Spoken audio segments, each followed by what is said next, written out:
Welcome, everybody. Thank you so much for coming.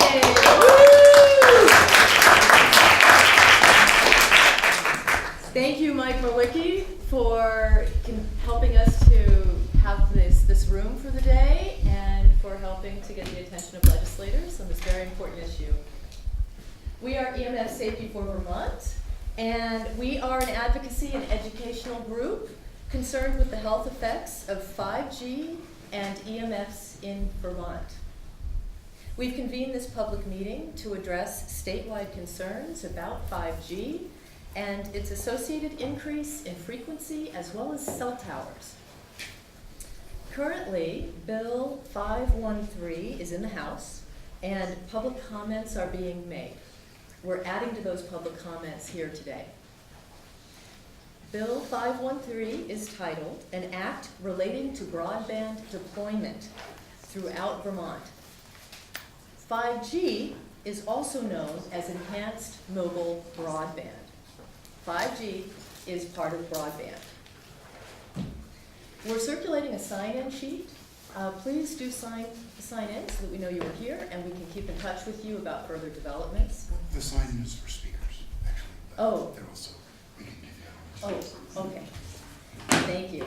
I'm also going to pass this around. This is a handout with the names of legislators who are central to Bill 513 at this point in time, so you can contact them directly as well. You can take that handout with you.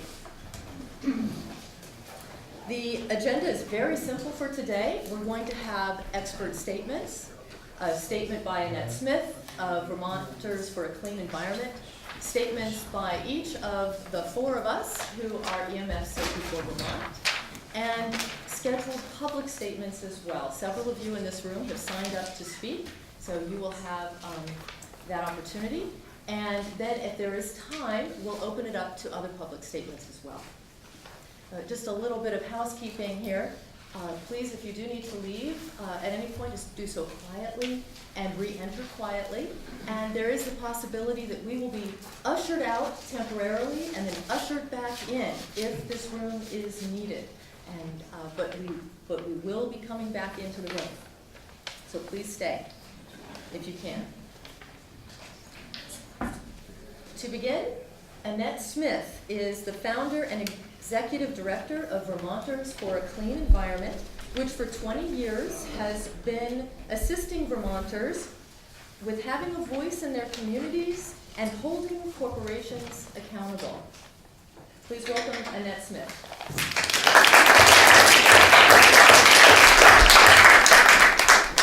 Thank you, and I appreciate that there's so much interest in this topic. I'm going to provide a foundation of where we are nationally and in Vermont regarding what we know about the deployment of 5G. Many of you, I'm sure, have heard the line that it's not coming to rural areas, it's only coming to urban areas. I had a legislator tell me that just now in the cafeteria. I'll tell you what Tom Wheeler, who was President Obama's chair of the FCC, said in 2016. To plant orders, we must reject the notion that the 5G future will be the sole providence of urban areas. The 5G revolution will touch all corners of our country. A lot more intense setting decisions by local governments and taking our shot clock for siting application reviews. So for those of you who couldn't hear that, because I didn't get the speakers hooked up, he said we must reject the notion that 5G is only coming to urban areas, and it will be coming to every corner of the country. Could we have the lights that would be helpful? So that was June of 2016. In November of 2017, Governor Scott opted in to Vermont to the federal First Step program that puts AT&T in charge of emergency responder network. 22 new towers are planned, and that's the red in here, leading to deployment of 5G. It could have been done through the state and not turned over to industry, but at the Regional Planning Commission I attended where AT&T was present, I asked when they were presenting about a new tower in Benson, does this have anything to do with the deployment of 5G? And he said, ultimately, yes. Now, the other thing that we hear is that this may help rural broadband. So we have a statement from Michigan Senator Patrick Colbeck, who is an expert in EMF technology, and he's a techie, and I'll play it, and it's short. Should we dispel that right off the gate? Number one, a lot of people apparently have been told that this is something that's going to help out with rural broadband, and I think one of the testimony, and to Senator Young's credit, he identified that this is not going to help with rural broadband deployment at all. And It's not going to help with rural broadband deployment at all. In September, the Public Utility Commission, this is last year, revised Section 248A to allow antennas that are swapped out on existing towers and in existing places to be considered de minimis. And since then, we've seen a flurry of applications and approvals of towers. There's several of them we've seen just in Brattleboro, going from whatever is there now being upgraded. And when you actually read the orders, it's about the size and the shape and things like that. But it doesn't really reference the technology itself. In December of 2018, Senator Blumenthal of Connecticut, who was the Connecticut Attorney General for 20 years, held a press briefing in which he publicly asked the FCC to produce the studies showing 5G is safe. In January of 2019, the Vermont Department of Public Service petitioned the Public Utility Commission to open a rulemaking to update the pole attachment rule to include make ready, which is being pushed by the industry throughout the country. And these are the states that have adopted it. Pennsylvania's legislature in September of last year actually refused to move that bill out of committee. So there are states that are not just going along with the industry, but so far Vermont is on track to adopt make ready and turn our state into a red. And I was also told by a legislator just now in the cafeteria that make ready isn't about deployment of cell towers, or excuse me, of 5G antennas. In February of 2019, the Senate Finance Committee here in this building heard testimony from AT&T, Verizon, and VTEL, and they were asked to come in based on the reactions, or the information that they've been getting from constituents, and so they called them in to say, what's the status of 5G? And I happened to be in the building, and I happened to hear the testimony. And what the chair summed it up was, well, so 5G is not coming to Vermont anytime soon. Now, the Department of Public Service Telecom staff person, Corey Chase, was in the room, and he followed me out. I've never talked to the man. And he told me I shouldn't talk about 5G because it's not a defined spectrum. He told me that we shouldn't talk about the health effects because that's preempted by federal law. He also told me this bill was just about fiber, and he repeatedly told me not to talk about 5G and not to talk about the health effects. It was one of the more surreal conversations I had with the state agency person. In February 2019 of this year, at a congressional hearing, Connecticut Senator Blumenthal asked the industry representatives about the money that's been spent by the industry to study the health effects of 5G. The response was, no money has been spent by the industry to study the health effects of 5G. In March, CTIA, that's this year, March 8th, CTIA, the wireless industry group, submitted comments to the Public Utility Commission in the pole attachment rulemaking. And they talk about how much money and how many jobs 5G will bring to Vermont. They mentioned Burlington, St. Johnsbury, and Montpelier. And they noted that the Make Ready update in Rule 3.700 is important to the deployment of 5G. In March of 2019, RCR Wireless News reports FirstNet is AT&T's springboard to 5G. Remember back the agreement that Governor Scott signed in 2017, these new towers, that's their springboard to 5G. The CFO of AT&T, John Stevens, is quoted in this industry article. We're putting all this in place at once and getting a step function above the LTE that we had and evolving it toward 5G at the same time. Stevens said, noting that the equipment AT&T is using is 5G upgradable via software, and towers will not need to be climbed again to enable the upgrade. In April of 2019, the Senate Finance Committee took up H513, which is now in the Senate, and they are taking it up again this afternoon. They have 10 witnesses scheduled for an hour. And this bill is already passed out of the House Committee of Energy and Technology and the full House. Section 19 contains a directive to the PUC to update the pole attachment rule 3.700 and adopt Make Ready by the end of the year. Nowhere does the bill mention 5G. In April of 2019, also, the New Hampshire Legislature has passed a bill out of the House Science, Technology, and Energy Committee and the full House in New Hampshire, creating a committee to look into the health issues surrounding 5G. On Tuesday, the Senate Health and Human Services Committee took more testimony on this. So New Hampshire's legislature is actually listening. They're concerned. They're talking about setting up a summer study committee.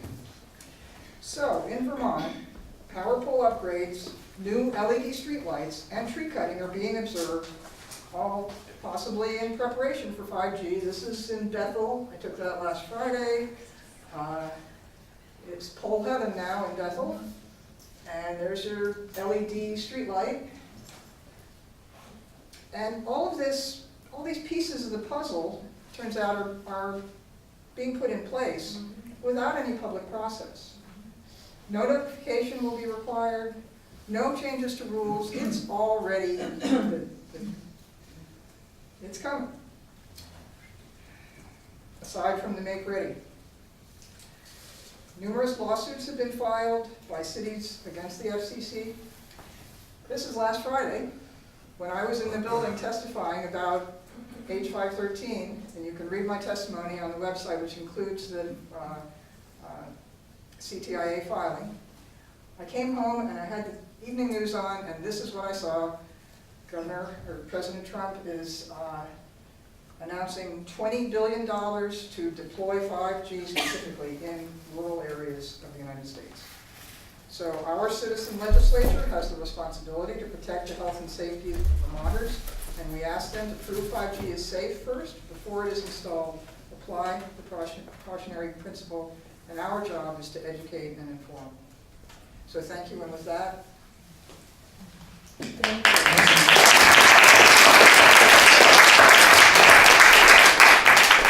Thank you, Annette. So now I'd like to introduce Donald Sock. Should I stand up? Should I? Yes. Thank you. So, my testimony is sort of the we are the evidence kind of testimony.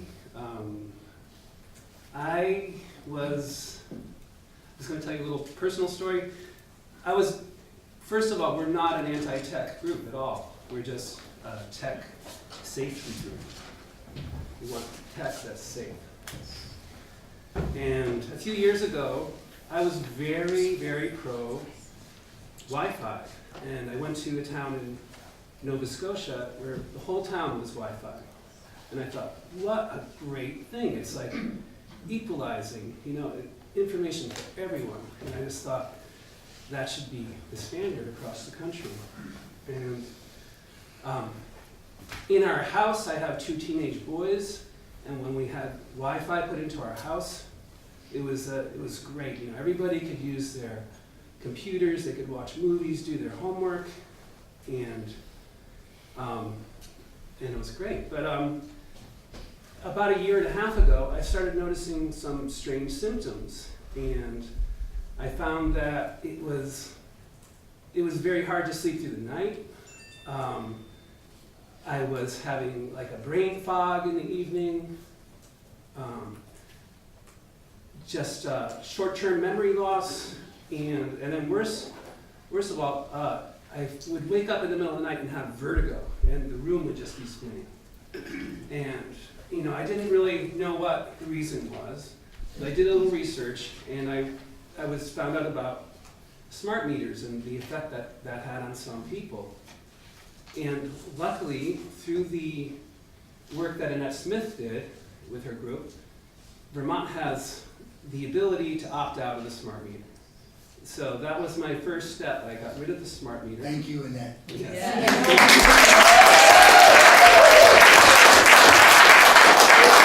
And I should say that GMP, they were totally happy to do that service. They were really great.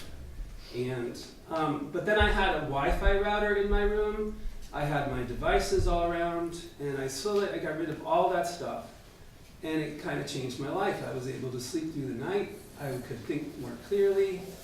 And that was all with 4G. So with 4G, we have the option to at least make a safe space in our house, and and live without so much electro smog if you're out in the country like we are. But with 5G, I just want to talk a little bit about the difference of what 5G is. So we're all on the same page. 5G is a shorter wave. I'm not a scientist, but this is just from what I understand. 5G is a shorter wave that won't travel as far. So it won't go through trees, won't go through leaves, it won't go through walls. So that means we need more cells. And so 5G requires three things. It needs the massive MIMO towers, which in the past we might have had a tower that had 20 cells on it. Now one of these towers are monstrous. They can have up to 200 cells on them. So you have two things there. You have the aesthetic. In the state where we don't allow billboards, we allow these monstrous things look like they're out of a science fiction movie. And what does that do for tourism, right? That's what feeds our state. So 5G requires those massive MIMO towers. The other thing it requires is small cell technology. And they say small cell, but it really is, what it means is, it's like taking a giant cell tower, splitting it up, and putting it in our community. So you might have a cell outside your window, you might have a cell over your bus stop where you're waiting for an hour in the morning, you might have it in a park where people hang out all day. Unlike a cell tower, you can't look at it and say, oh, I better stay away from that giant cell tower, because it's in your community. It could be outside your window. And the third thing that 5G, the way it's different, is that it's a different sort of wave. It's a beam-forming wave. And that means, like with 4G, it's more like you drop a pebble in the water and the waves go out kind of indiscriminately. But with 5G, it's a type of wave that goes directly to your phone. It will find the shortest route. And that means that we're going to have a lot of these beams of whatever they are to everybody's phone. So if you're if you're at all electronically sensitive like I am, you're walking through the downtown, everybody's on their phone. You're walking through these high-powered beams all day long. And and the other thing is, you're talking about getting ready for 5G. So that means putting these small cells into our community before we have 5G. So that means we have 4G, which is meant to transfer for miles on these poles in your neighborhood. Powerful waves. Perhaps it's even more dangerous than having 5G in your community if you have all these cells with 4G going through it. So, in short, there's a better way. There's fiber optic cable. It's the way to go. It's safer. It's faster. And it's right. More reliable. It's more reliable. And I think that's all I want to say. But thank you very much.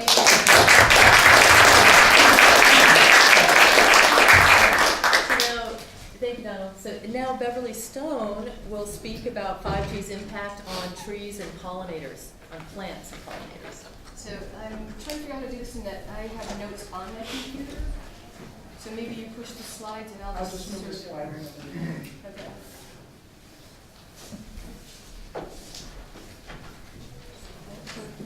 Beverly Stone, and I'm an environmental and health advocate who loves this planet and all of its amazing beauty. And while I have a science background, which is actually a BS in chemistry, I'm new to the science behind man-made radiation. But one of my favorite books is The Lorax, and so my choice to speak today on the impact of man-made radiation on all living things doesn't come as a surprise to anybody who knows me. Most of you probably remember Rachel Carson's landmark book called Silent Spring. It was written in 1962, and it documented the adverse effects from indiscriminate use of pesticides in our environment. That's where we are again today, but this time it's wireless. There are many parallels between Carson's Silent Spring and man-made radiation. Both are invisible, both are universal, exposure is cradle to grave, the harm is indiscriminate, they both cause adverse biological effects, both are children of military innovation, I'm a little nervous, and both are bioactive and both involve harmful effects from synergistic combinations. The radio frequency microwave technology was developed in World War II, and it's known today as radar.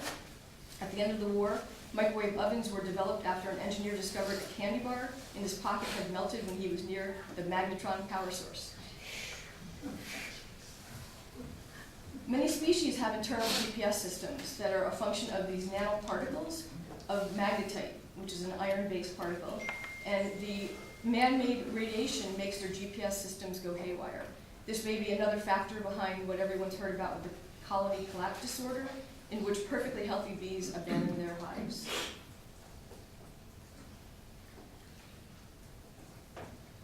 Man-made radiation disrupts normal cellular and biological function, and it results in abnormal behavior and development and lower reproduction rates and higher mortality rates.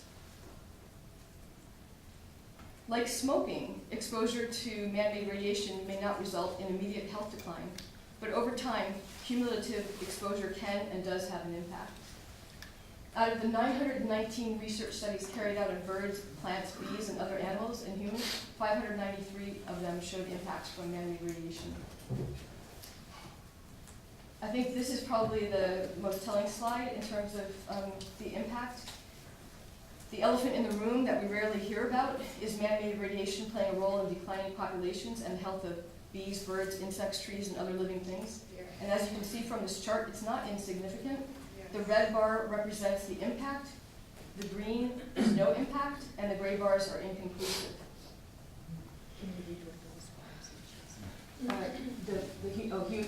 Everyone see, can you see that it says humans, other animals, plants, wildlife, bees, birds, in terms of the bars going down? Is that too small? Next slide. So the elephant in the room is getting bigger with 5G. And this is not just because of the high frequencies, but also because of the large increase in the number of cell towers that would be placed every 2 to 10 buildings or houses. There's also concern of contamination and or plant damage, both of which can lead to a reduced or unhealthy food supply for all living things. As an aside, it also saddens me that for 5G to be deployed, there will be a lot of trees cut down in our beautiful Vermont. 5G may also bring about an even more rapid decline in insect populations due to their size. One of the things that happens with the radio frequency, if you can think of the vibrational effect that's known as resonance, when an opera singer hits a high C note and the glass shatters. So some scientists are saying that could be applicable here to the insects, and that they could actually have changes in their behavior, their morphology, their physiology, and it would be due to their body temperature increasing from dielectric heating.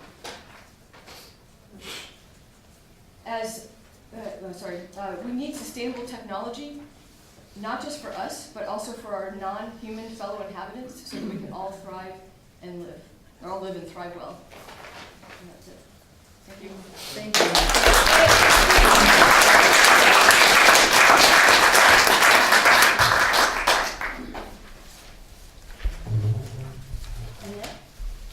I'm going to move over.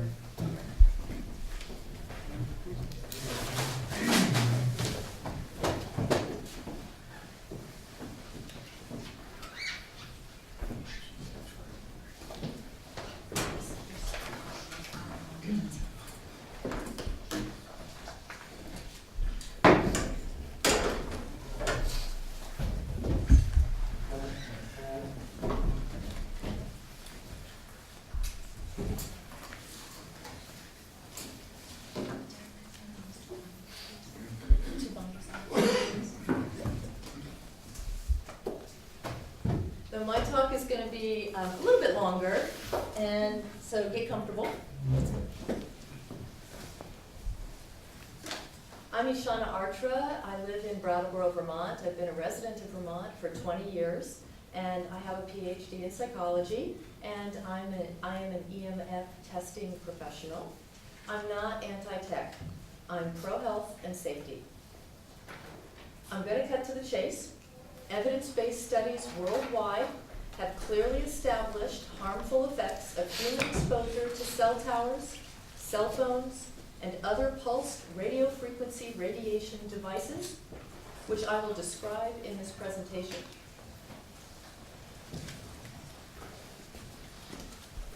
By the FCC's own admission in testimony taken by Senator Blumenthal of Connecticut, the FCC has not conducted safety studies for 5G. Yet, 5G is rolling out and exponentially increasing the public's exposure to cell towers. I'm here today to say in no uncertain terms that it has become necessary for Vermont legislators to stop relying on telecom lobbyists and the FCC. Legislators need accurate information to safeguard the health and safety of Vermonters. In these few minutes, I will describe some of the science of interaction between man-made radio waves and the human body, the effects of exposure, and the stance taken by the telecom-dominated FCC and President Trump regarding public safety. FCC guidelines are based on a 1996, that's 23 years old, study of how much a cell phone heated the head of one mannequin. They applied Newtonian physics, wherein a mechanical force acts on a physical object. This is problematic, as those being exposed, us, to radio frequency radiation are fetuses, children, adults, plants, and wildlife, made of cells and living tissue, not plastic. Living systems, including the human body, are bioelectrical. Our cells and tissues respond to electromagnetic fields of photons, visible and non-visible light. Photons are the particles of light.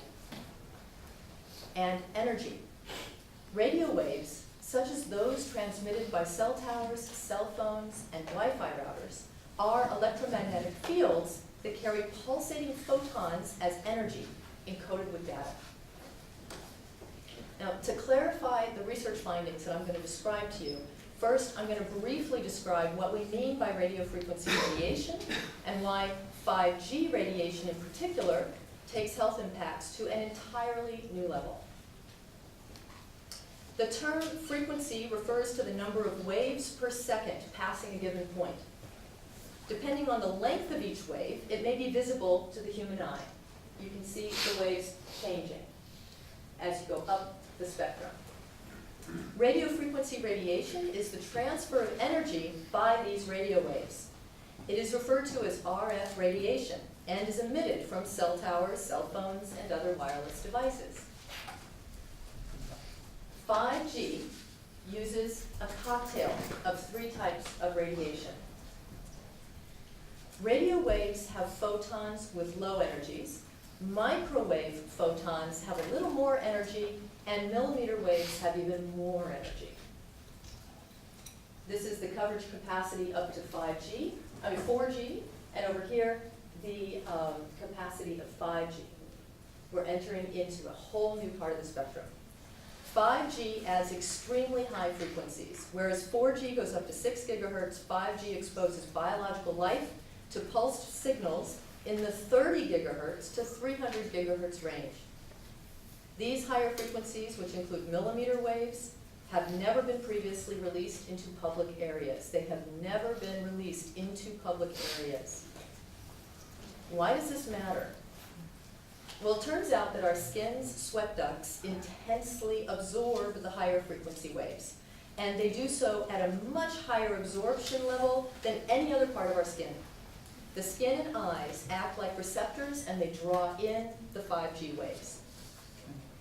Now, this is even more alarming as the 5G build-out adds a cell tower every 2 to 10 houses or buildings. The known impact of exposure to radio frequency radiation and serious concerns about 5G has prompted leaders in states like California, our neighbors New Hampshire and Massachusetts, and Oregon and others, and countries such as Italy, Belgium, Israel, Switzerland, and the Netherlands to place a moratorium on the 5G rollout. The FCC chairman, Tom Wheeler, has made it clear the telecom-dominated FCC will not put health first. It's up to us. He says, quote, "Stay out of the way of technological development." About the United States, he says, quote, "Unlike some countries, we do not believe we should spend the next couple of years studying. Turning innovators loose is far preferable to letting committees and regulators define the future. We won't wait for the standards," unquote. In response to questions about the health concerns, Mr. Wheeler says, "Talk to the medical people."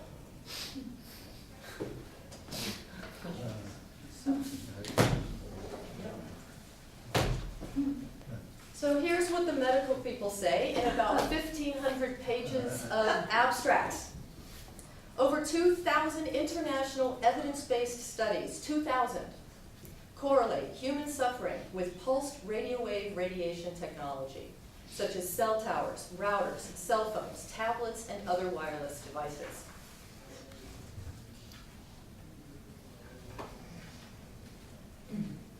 We know that RF radiation is carcinogenic, harmful at even low and short exposures, and it impacts our children and our fetuses more rapidly than it impacts adults. But no one is immune. We know that 8 areas of harm for pulsed radiation with at least 100 biological effects exist.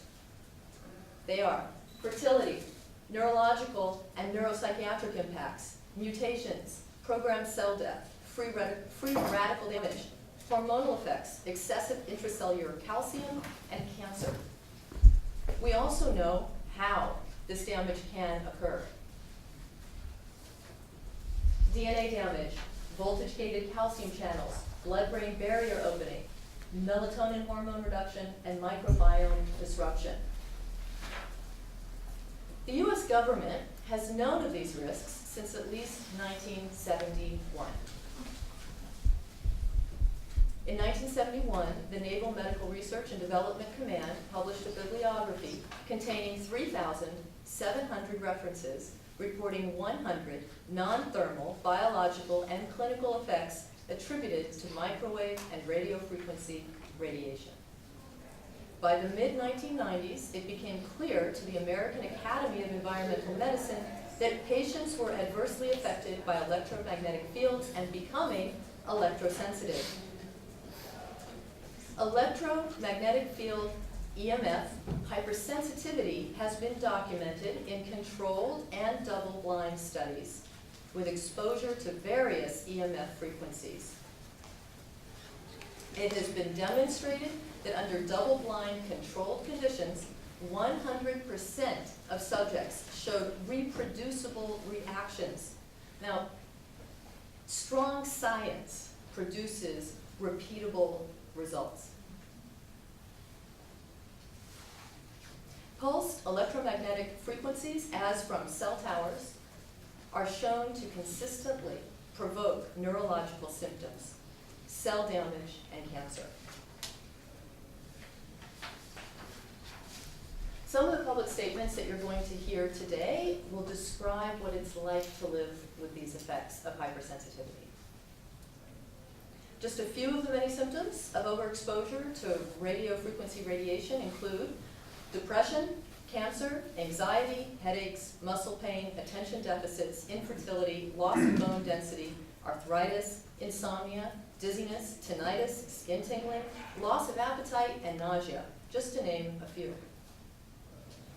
In its report, the Navy listed 100 effects, including 40 neuropsychiatric changes, 14 nervous system changes, 17 psychological disorders, 4 behavioral changes, cardiac effects, endocrine effects, fertility effects, altered fetal development. The list goes on and on. At least 2,000 more evidence-based studies have been published since the Navy's publication. 2,000 more evidence-based studies have been published since the Navy's publication. And these studies have confirmed that pulsed radiofrequency radiation has biological effects. The damage spans are endocrine, cardiovascular, and nervous systems. These peer-reviewed, published papers are compiled in the Bio-Initiative report, which everyone here can access, and I encourage you to do so at bioinitiative.org, bioinitiative.org. In contrast to the FCC's method, the science I am referring to has utilized the many approaches of evidence-based research, and they are shown in the pyramid here. Sorry, it's small. Meta-analysis, systematic review, randomized controlled trial, cohort studies, case control studies, case series, case reports, and animal research. In contrast to the FCC's method, the science I'm referring to has utilized evidence-based research. Whereas the FCC physicists tested for the heating of a plastic mannequin, these scientists have studied actual human beings. It's telling that insurance companies refuse to insure the wireless industry. In terms of cancer, recent findings, such as the $30 million 2018 United States National Toxicology Program study, have corroborated the findings of all well-designed heart and brain cancer studies of people with 10 or more years of exposure to cellular radiation from cell towers and cell phones. They all agree RF radiation causes cancer.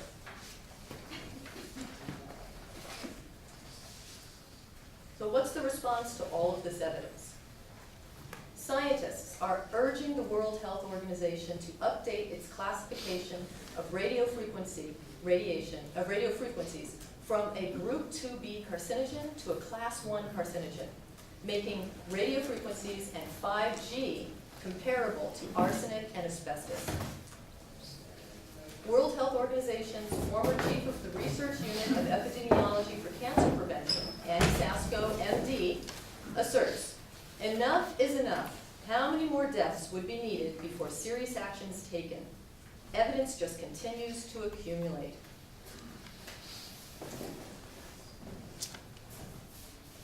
And in the words of the designer of the National Toxicology Program study, Ronald Melnick, quote, "What should happen now is the FDA should be immediately working on developing a quantitative risk assessment from this data, and in the meantime, the FDA, FCC, and other agencies should promote precautionary measures for the population, especially for children." Dr. Pall, who is Professor Emeritus of Biochemistry and Basic Medical Sciences at Washington State University, gives an excellent overview of over 1,200 studies of the National Institute of Health. And you can find Dr. Pall's presentation, it's only 9 minutes, on YouTube, and it's titled, "The 5G Rollout is Absolutely Insane." This movement for public health and safety is also galvanized by 247 scientists from 42 nations who have signed the 5G appeal, urgently calling upon the United Nations and its sub-organizations and all UN member states for a moratorium on 5G. It has become necessary for our legislators to stop relying on telecom lobbyists and the FCC for the information legislators need to safeguard the health and safety of Vermonters. Vermonters deserve better than more cell towers placed closer to their bodies.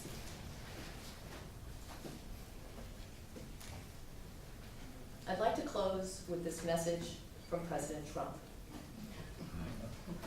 In his statement made last week on April 12th, he announced, quote, "The FCC has taken action to streamline the permitting process with state and local governments.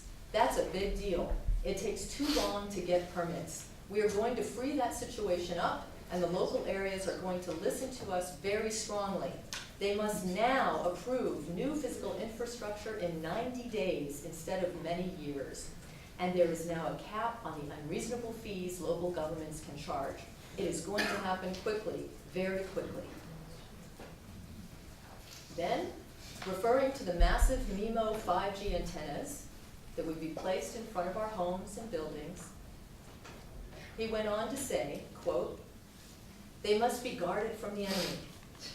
They must cover every community, and they must be deployed as soon as possible. No matter where you are, you will have 5G, and it is going to be a different life. I don't know that it will be better. Maybe you're happy." He goes on to say, "I don't know that it will be better. Maybe you're happy with the way it is now. But I can say that technologically, it won't even be close." End quote. Thank you.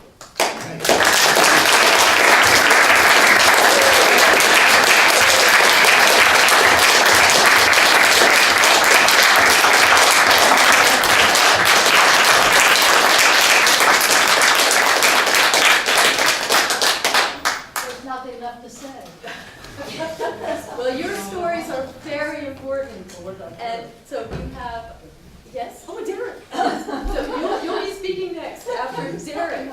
Derek Jordan Yeah. is now going to speak about the legislation being pushed by telecom to eliminate the public process and state jurisdiction, and how Vermont is fast-tracking 5G without regard for radiation exposure and what we can do about it.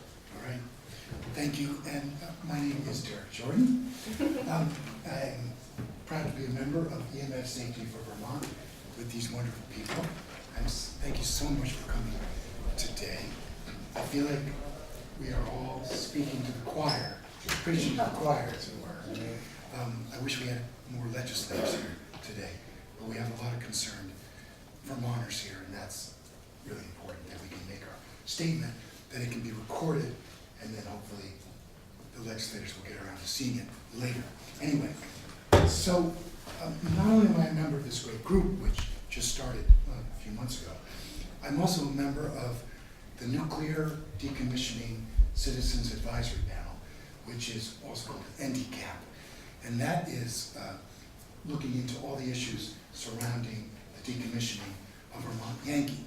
And I've been doing that for the last 4 years, appointed by the state, and we report back to them on all the issues we find out. So for me to take on this issue, it's another radiation issue. It's an easy kind of extension of what I do. But I have to say, I'm not a scientist, not at all. I'm a musician, I'm a composer. My music has been performed by the Vermont Symphony. I actually host and produce a public access TV show and podcast, a music show called The World Fusion Show, which is now, amazingly, in 88 stations around the country in 23 states. It really took off, so it's been really exciting to do that. But I have to admit that when I first heard about this issue, I was a skeptic. I didn't think I was EMF sensitive. I was really surprised, but as I started to learn about it, I was floored by what I was finding out. And I just was so surprised at the huge amount of evidence and studies that have been done over that time. So, interestingly enough, I have type 2 diabetes. And I'd heard that wireless and this technology could cause diabetes in people, was one of the symptoms. But I had no diabetes in my family. I was not at risk for diabetes. I had a good lifestyle, diet, exercise, all that stuff. But, so I thought, okay, I don't know what's going on. I went back and checked back on my blood tests, right? Because I wanted to see if there might be a correlation. And I found out that at the time we got wireless in my house a few years ago is when my blood sugar rose very fast and very suddenly within 6 months. to a very high level, to where I had to start taking insulin. Okay, good news is that I'm doing really well. Don't worry, my blood sugar's way down now from all this stuff, working with good people. But while we can't make, it's not proof, right, of what happened to me, certainly is an interesting coincidence. So it's something that I was concerned about. We do not accept the rules made by the FCC that do not allow public consent and participation in the siting of 5G cell towers.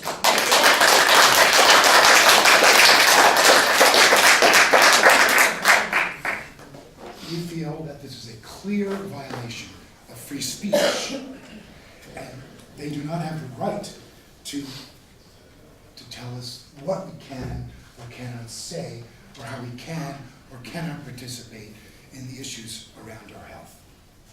It's undemocratic. It's undemocratic for the telecom industry to have free reign in siting these cell towers in our front yards sometimes, without even asking our permission, especially for technology that has been proven in thousands of peer-reviewed studies to be biologically harmful.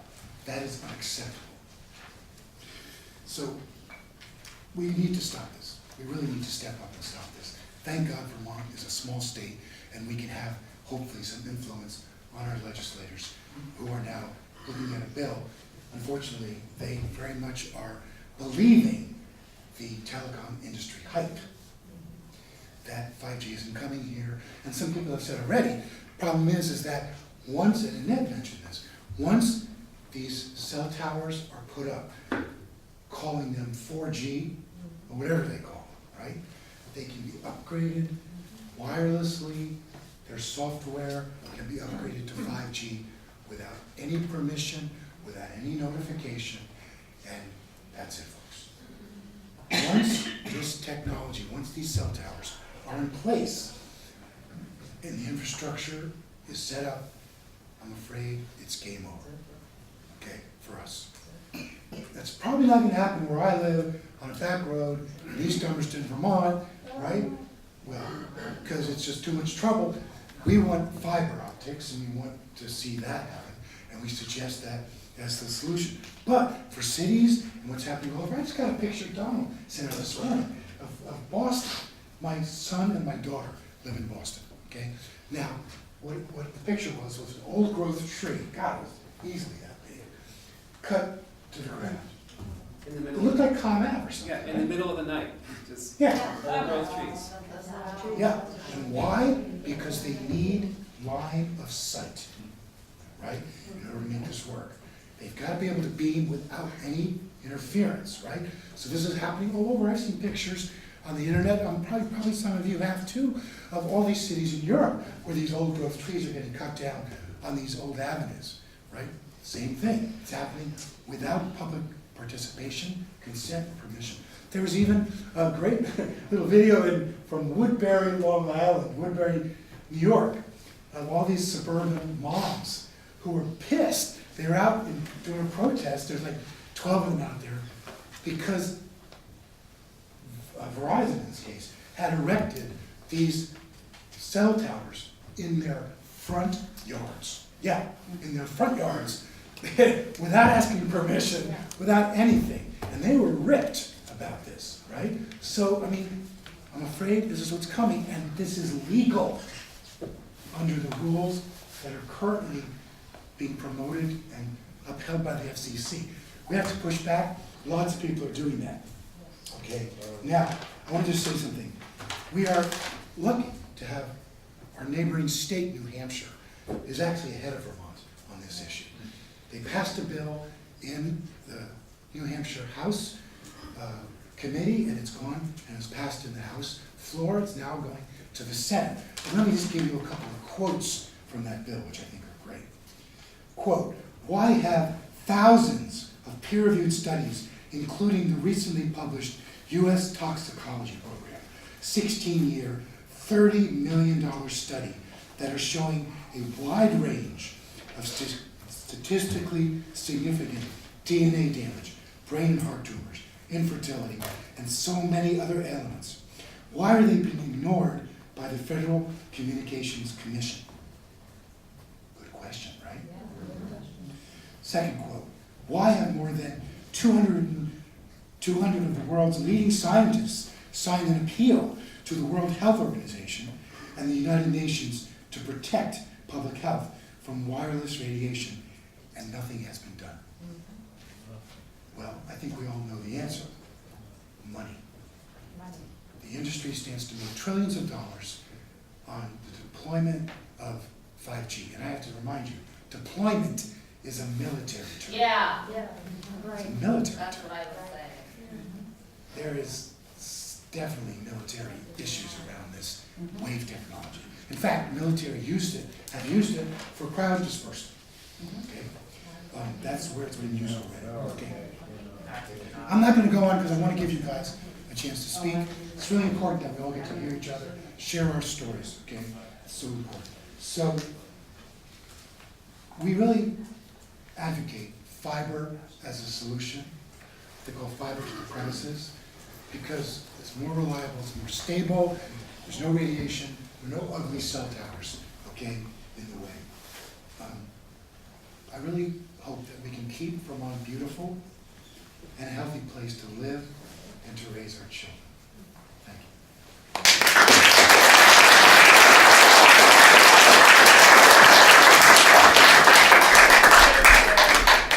So much. Thank you, Beverly, Derek, Donald, myself, and Annette for speaking. And now we're opening this up to scheduled speakers from you. And what we'll do is I'll call your name. You'll have up to 4 minutes to speak, and Derek will be keeping time. Yeah, sorry. Yeah. How would you like to conduct that? What I'll do is you can stand up and speak, please, and I'll just put up 1 minute when you have 1 minute left, okay? So, And may I say something? yeah. As people are leaving, I want to make sure people are aware. This rulemaking that's going on at the Public Utility Commission has had comments. This is about the rulemaking that's at the Public Utility Commission for Pall attachments.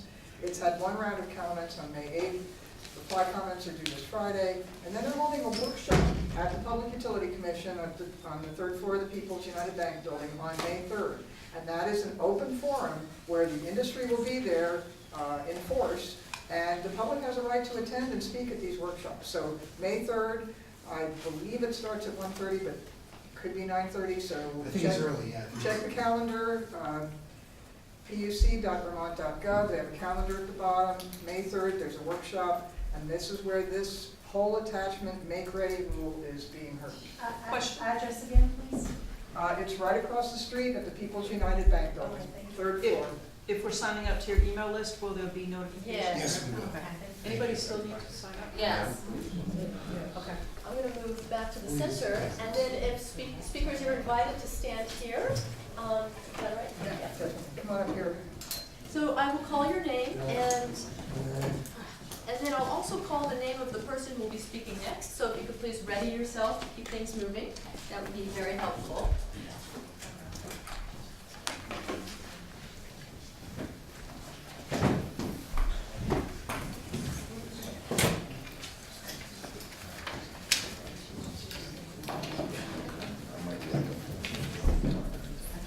All right, I'll read the entire roster of scheduled speakers first, and then we'll go one by one. And this is in the order in which you'll be speaking. Laurel Ann Maurer, Daniel Foster, Chris Pratt, Judy Smile. Is that how I say your name? No, that's Judy our Person. name.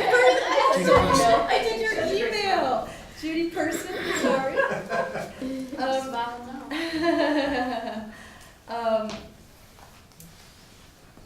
Marky Weber, great.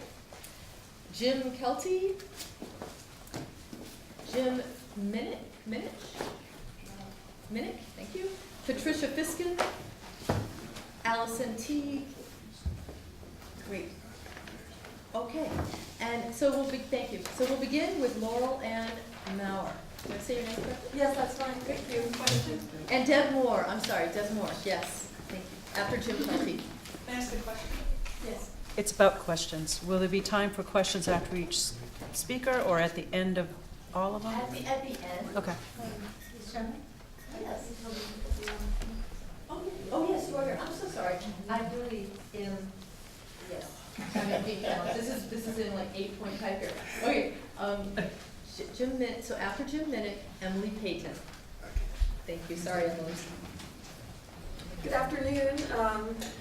Thank you for letting me tell my little story. I received my wake-up call in 2014 when my husband David cheerfully told me one day near the end of the summer, hey, Green Mountain Power's going to come by and upgrade our electrical meter. Okay, great. I knew nothing about this. And so what followed were many sleepless nights, and it was more than not being able to sleep. It was as if inside of me this buzzing was happening. It was the most bizarre sensation I've ever had. And I kept thinking, am I drinking too much coffee? I don't really drink that much coffee. I tried giving up coffee for a while, and it wasn't that. And so I'm exhausted and sleep deprived and not knowing what is going on, and I never imagined it could be something like that. Well, I was leaving for Germany in just a little while after that, so it was a short amount of time, and so I go to Germany, and it was a 7-week position that I had for work.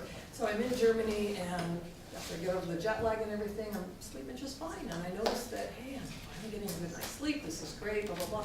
I'm thinking, well, that's just sort of strange, why was that happening? So, of course, I like to look into things, and I Google and symptoms, and you end up with people chatting about something, and I started going, oh, and I say to my husband, what was that thing they put on the house? Oh, it was this, and so he goes out and takes a picture of it. I start putting it together, and apparently at that time in Germany, there were no smart meters. Sadly, I've learned that they have started installing them, but in 2014, there were no smart meters. And I thought, well, I wonder if that was it. So we go home. That night, I'm buzzing away. I'm trying to sleep, and I'm like, that buzzing thing is again. And I said, okay, that's it. We've got to do something about this. Now, my husband David works for VLCT, so he's very up on legislative issues, which is very handy. He said, well, I did, I checked it out, and we can opt out. And I said, we're opting out. And he said, oh, come on, it can't be that. How could that little thing make you feel? I feel fine. I mean, And so I said, we're opting out because you love me, and we were going to do this anyway. So he calls them up, he sets it up, they come by, they take it out, and I've had great sleep ever since. So that woke me up, and thank you. Now, it basically was my wake-up call, because I have followed this 5G a little bit, and I'm convinced that we are creatures that are affected, and everybody's different, and vibrations and radiation and cells and so forth. This is extremely dangerous. Anyway, thank you for letting us do this.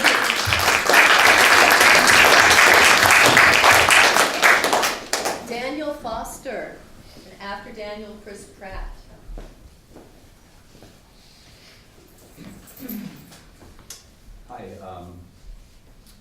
Hi, I'm a soccer coach, and I teach Tai Chi and mindfulness, and I'm not an anti-tech nut, but I am a bit of a health nut. I've had Lyme disease a long time, and I noticed that my wireless router was keeping me up at night, so I'd shut it off and I'd sleep fine. A similar kind of a wake up. And then I moved to a space that didn't have a wireless router. It had a weak signal that I could use for, sending good phone calls, and I decided I needed a stronger wireless router, so I bought one a couple of months ago. I plugged it in, and I know I'm just one person that has this reaction, but I am a person. And it made my chest hurt, and it made my head just feel funny, just buzzing funny. So I still have bad phone service, but I just can't keep that thing plugged in. It's just not worth it to me. I am, having dealt with Lyme disease for so long, I'm a real health advocate. That's why I teach Tai Chi and mindfulness, and I'm not anti-tech. I just made a phone app for mindfulness and health stuff. So tech is fine, but I think this fiber optic, is it fiber optic? Yeah. And have there done studies about that? Do you know if there's been like health studies on? It's not wireless. It's not wireless, so no radiation. So I vote for that. Me too. I'm really glad that we have a chance to do something at this point. Small state, big people, that we can do something to stop this. Thank you.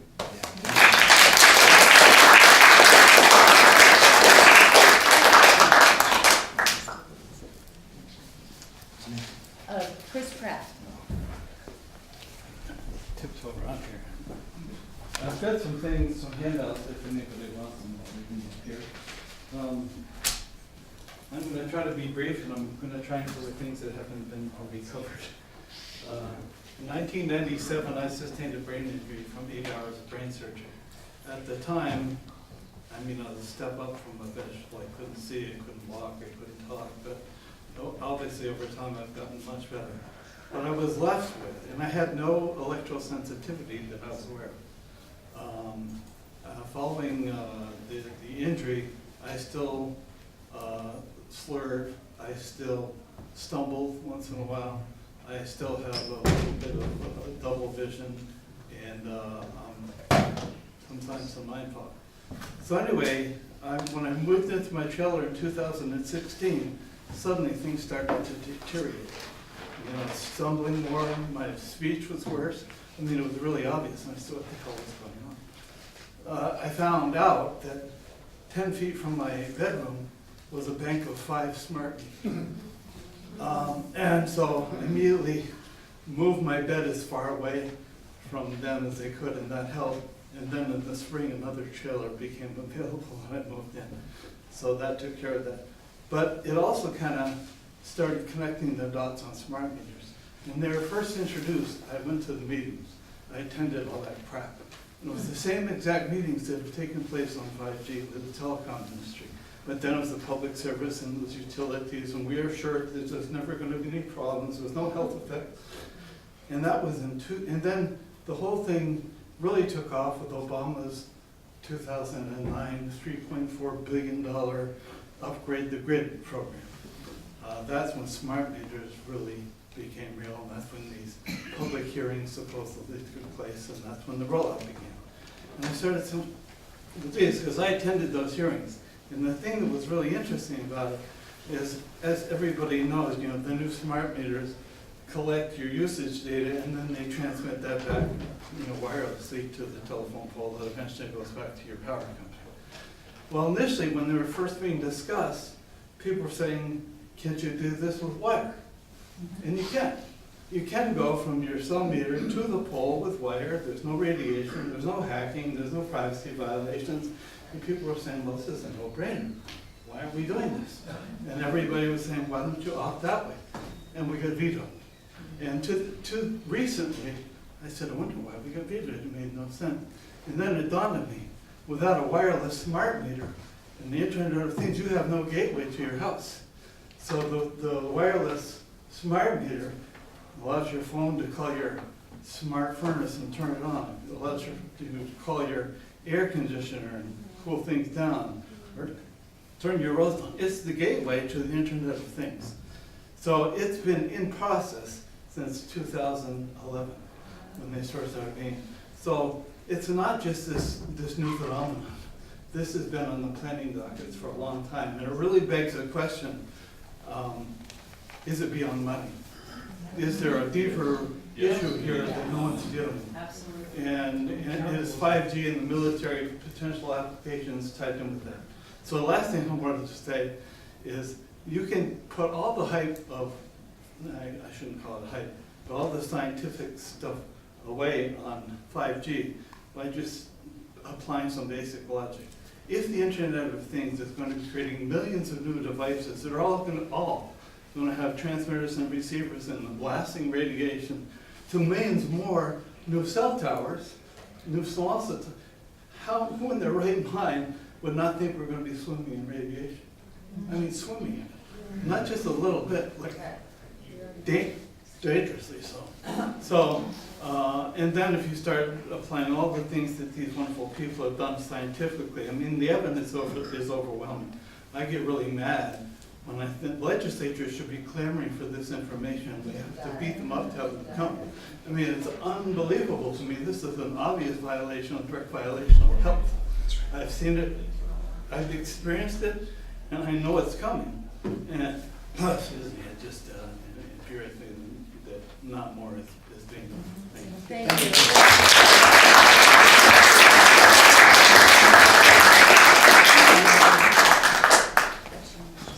person. Can I sit down? Yes. After Judy, Margaret Weber will speak. It's gonna be hard for me because I have too much information, but you help cover some of it, so I can get up. Just do the good stuff. It's all good. I guess everybody knows, but, well, my name's Judith Person. I have a active registered nurse license from Pennsylvania. I worked for the post office for 24 years. We moved to Vermont in 2011. I guess everybody's realizing now what hypersensitivity is, and I developed that in 2014. I don't know why. I just started getting hit, just like somebody hit me with a drill in the left side of the temple, the left side of the forehead right here, night after night. Jim was about scared half to death because we didn't know what was happening. And then Christmas morning, 2014, I was getting company, and I got up very early to put the turkey in the roast. And I got zapped. It's just like somebody was there and actually zapped you right there.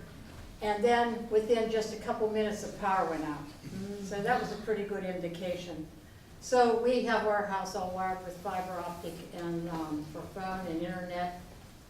We had to change our home security system.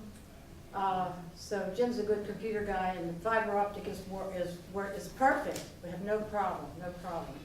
So the more research I do, because I'm a big time researcher. I love research, and I got to get to it. If I'm interested in something, I have to get to the truth. I don't care how long it takes, how much blah blah blah's out there. I will usually find the truth. The more I research what all is involved and what is at stake in the implementing of 5G, the more sinister, folks, the more sinister it becomes. My research is extensive, not just looking into videos, but sorting out what is proven to be credible and what is not, and also examining the many scientific documents. I've come to the conclusion that in order for any group of appointed people or committee of legislators to be able to properly evaluate whether such a network affecting the public can safely be implemented, it would take about 2 years. It would take about 2 years to properly study and discuss the matter productively. The negative aspects of the 5G system far, far outweigh anything positive. In fact, I can only say one word to say anything positive about 5G, and the word is nothing. Nothing is positive about 5G. Okay? And I've developed for my own mind a synonym for 5G, and it's deception. It's deception, okay? The detrimental effects on human health alone is ubiquitous and overwhelming. Everything would change as it would become like a universal plague of illness. For instance, heart rhythms would be disrupted. That concerns me because Jim has a pacemaker. What is he going to do, you know? Brains would be damaged, DNA would be damaged, leading to an explosive increase in all sorts of cancers, and the damages to nervous systems would bring about many more cases of Parkinson's, ALS, Alzheimer's, and such horrible diseases. This is bad stuff, people. This is bad stuff. No one would be immune to this, and this would affect the young, the old, and the unborn. I ask you, was this set up in complete ignorance? No. Why would anyone be in charge of setting up a system planned to cover the whole planet without proper research? Those who are making such decisions that seriously affect all the rest of us and our quality of lives and our freedom must be held accountable. Can we let them in complete ignorance make such decisions for us? I say no way. Can we submit to becoming their guinea pigs? No way. Is there something else at stake rather than just plain ignorance? Well, yes, of course, and I think we all know. Billions of dollars for some. But in examining 5G more closely, it is actually a weaponry system for controlling people, for surveillance and weaponry. Is my over?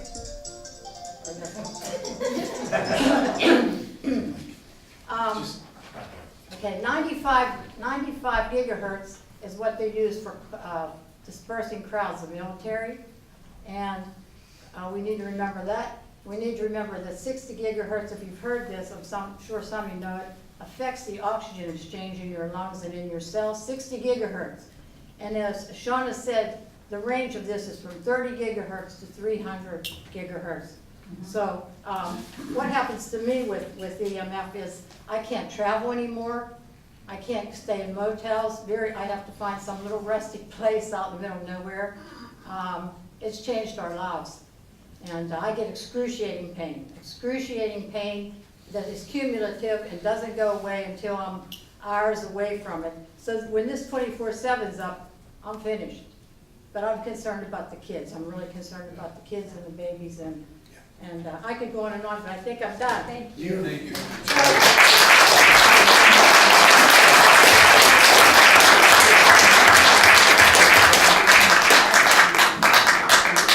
Marky Weber, Yes. and after Marky Weber, we have Jim Kelty. Okay, great. I'd like to sit down also. Thank you for allowing me to speak. I also am a nurse. I work as an RN. I'm currently employed by Springfield Hospital per diem.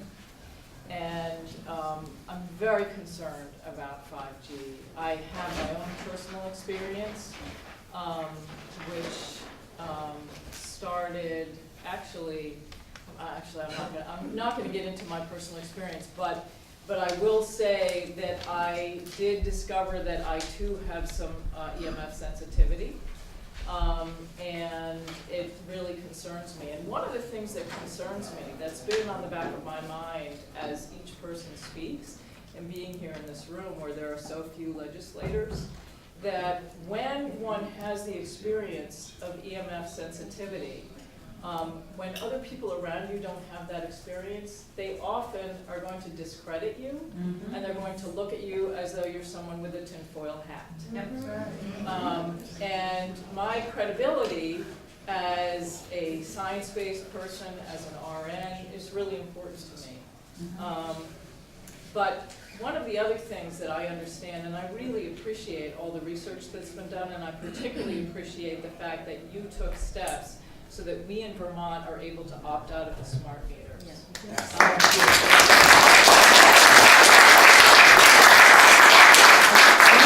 It wasn't just. No, I understand, but you were Yeah, I saw trouble coming, I said to my staff person, Right. go to every committee where they're bringing it up, and by the 5th or 6th committee, the lobbyists for the utilities came and talked to him.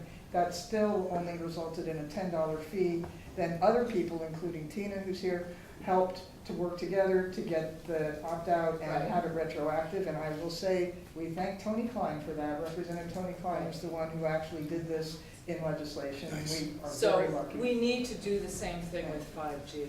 And one of the arguments that I hear from people is concern about the economics. People are concerned that Vermont has to move into the 21st century, that we have to have widely available broadband. I'm a major tech person, I love tech, and fiber optic is the way to go. 5G doesn't make any sense. But from a health perspective, I want to tell you something. There's a program in Vermont called 3-4-50. And 3-4-50, probably none of you have heard of it. It's being implemented with medical providers. And what it refers to is that there are 3 behaviors that affect 4 conditions that are responsible for more than 50% of the deaths in the state of Vermont. The 3 behavior, and I would say that we would want to add this RF radiation to that because it affects these conditions. The 4 conditions, I will tell you, that are directly affected by this radiation are, they are diabetes, they are cancer, heart disease, and lung disease. Actually, all of them are affected by this 5G radiation. And I want to speak just a little more personally to this question of diabetes. Now, in addition to being an RN, I'm also trained and certified as a holistic health coach. Like, I don't remember your name, who teaches mindfulness and does Tai Chi. I have those same interests as well, and I teach mindfulness and I teach Qigong. Anyway, I'm a healthy person. I'm very concerned about my diet. I don't have any family history of diabetes, and yet I find myself being pre-diabetic. I find that my blood sugars are not where they should be. Now, I foolishly have been late to the game in terms of getting the wireless out of my house. I've only within the last couple of months switched to wired internet. But my blood sugars are not where they ought to be. I mean, I'm not diabetic yet, and I'm taking steps, but I hike every day. I'm out in nature. I make sure to get barefoot on the ground. I have a dog. I mean, I'm in good shape. And somehow I'm being affected by this diabetes. The rates of diabetes in our country and in our state are going through the roof. We have children, we have little children who are being diagnosed with diabetes. And it's not just a question of inactivity and they're eating junk food. There's something else that's affecting it. I haven't looked at the timelines, but I would bet you that this increase in diabetes is going to be shown to correlate very much with the rollout of this wireless radiation that we're all being exposed to. So I sure hope that we will all be contacting the legislators who are not in this room so that we can make sure that we take steps to prevent this rollout. Thank you.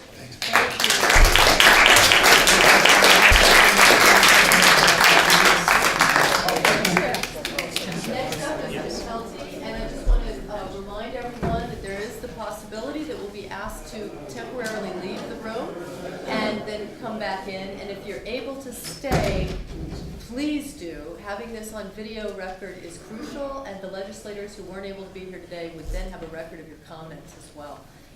And it's just good for everyone to be together. Can we get a copy of the video? How do we get the? We'll stay in touch on that email sign up. Just be sure you've signed up. Okay. So Jim Kelsey, thank you. I'm not very good at ad-libbing, so I'm going to read a prepared statement. I live in Walden, Vermont, and I'm here to express my opposition to the 5G network and to speak out about the impact that 5G will have on the health of all of us here in Vermont. I am one of a growing number of people worldwide with a disability called electromagnetic sensitivity, a condition that I have suffered from for more than 15 years. The chronic symptoms I have struggled with over the years, including headaches, dizziness, tinnitus, nosebleeds, and vision problems, are caused by exposure to radio frequency radiation emitted by wireless devices, machines, and equipment commonly found in home and office environments. There is very little public awareness and a great deal of ignorance, including in the mainstream medical community, about the effects of wireless technology on human health. However, a considerable amount of international scientific research shows adverse biological effects from wireless radiation, including heart palpitations, headaches, skin rashes, damage to DNA, impaired concentration, decreased problem-solving capacity, etc. In fact, more than 2,000 peer-reviewed published scientific studies report biological effects from low-level, non-ionizing radio frequency radiation, the kind emitted by the technology that now, since the onset of the wireless revolution, surrounds us 24 hours a day wherever we go. The suffering caused by the ever-increasing levels of electropollution in our environment, both now and in the years ahead, is incalculable. At least 20 countries, including France, Russia, Israel, and Germany, have employed various precautionary steps, including labeling cell phones and other transmitting devices with absorption ratings, discouraging the use of cell phones and other wireless gadgets by children, warning parents of the risks, and removing or restricting Wi-Fi in schools and replacing it with hardwired internet. The burden should not be on uninformed consumers and helpless bystanders to prove that wireless radiation is harmful. The burden should be on industry and government regulatory agencies to prove that it is safe. That's right. I strongly encourage you to read the 2018 expose published in The Nation magazine called How Big Wireless Made Us Think That Cell Phones Are Safe.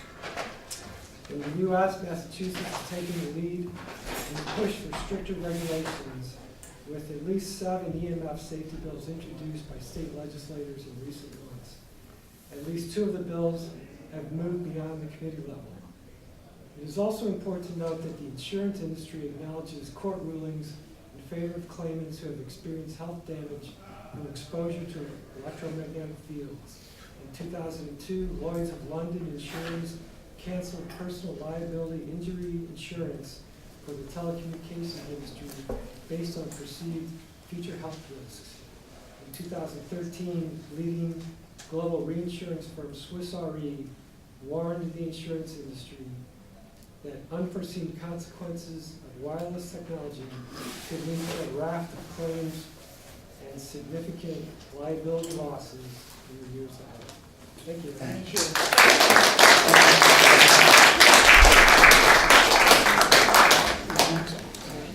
Deb. Okay, one second.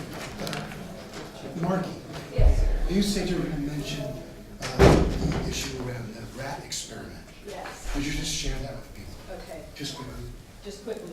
So, I came across, I wish I had the written reference to offer to you, but there was testimony by an MD who had done her own extensive research in medical libraries about this issue of the 5G, and she was testifying in front of another state legislator about her concerns. And one of the things that she named is that when they are going to do research on diabetes with rats, the way they make the rats diabetic is by exposing them to RF radiation. It is that reliable. They can make all of them diabetic by and she said it's not long-term and it's not a lot. But they make them diabetic in order to do experiments on diabetes by exposing them to RF radiation. And it has been, there are plenty of studies that link increases in blood sugar to this RF radiation exposure. Thank you, Mark. Thanks, Mark. All right, Deb Moore. And then after Deb Moore, we have Emily Payton. No, Jim Minnick, and then Emily Payton. Okay, I'm Deb Moore, PhD, and I live in central Massachusetts. This testimony is really aimed at the legislators, and I don't even know if there are any legislators here. I don't think so. So it's very short. I'll skip over a little bit. There hasn't been any public discussion whatsoever on the health and environmental effects of 5G radiation. This is quite a mystery since there are thousands of peer-reviewed studies clearly indicating the harmful effects of most levels of human-generated radiation. A 1996 FCC prohibition on public discussion of health effects related to telecom technology is simply not appropriate or acceptable in the age of 4G and 5G. I work with people who have been poisoned by pharmaceutical and other chemicals and have become extremely hypersensitive, not only to all chemicals, but also electromagnetic fields. Many people have these sensitivities, whether from exposure to various chemicals or just from intense exposure to EMFs, as we've heard again and again today. Many people who are currently suffering from electromagnetic hypersensitivity syndrome aren't even aware of where their illnesses are coming from. It's hard to sort out in a world that has already become saturated with ubiquitous radiation from so many wireless sources. These people have been having these often debilitating effects from 4G radiation. 5G wireless radiation is by orders of magnitude greater than 4G. Yet, apparently, no studies are known to have been done by the government or telecom industry on effects to human health and the environment. Why is that? It seems to me that if there ever was a time to invoke and follow the precautionary principle, now is the time. Rather than fast-tracking deployment of 5G, legislators should heed the demand of several hundred scientists around the world who are calling for a moratorium on 5G development. The case for such a moratorium is clear and strong. It just needs to be looked at by decision makers. And this is a question to any decision makers. How much do each of you really know about the health outcomes of this technology? Unless you've read a lot of the science coming from independent sources, or at least about the science coming from independent sources, away from the empty reassurances from an industry that seeks only profits, it behooves you to help put a stop to the fast tracking of this dangerous technology in Vermont. I just also want to, probably everybody in this room has heard of the precautionary principle. I just want to sort of review that really briefly, because I think it's a concept that needs to be focused on and talked about. That was proposed some years ago, in the 1997 maybe, proposed as a new guideline in environmental decision making, has 4 central components, which are taking preventive action in the face of uncertainty, shifting the burden of proof to the proponents of an activity, exploring a wide range of alternatives to possibly harmful actions, and increasing public participation in decision-making. I have one other thing to say. I've made up these pamphlets with input from several people, including Shawna and Annette. I think these are a really good tool. A very similar thing was used elsewhere for a different kind of activism that I was involved with, and I think it was the best tool ever. And we were going uphill, and we won 2 times, and I really think it was because of this sort of dumbed-down, basic thing that has just basic information. I am willing to, so there's an email address in here at the bottom of this box, an email address in here, and if you email me, I can send you the PDF, so you can go and make your own and just spread them around.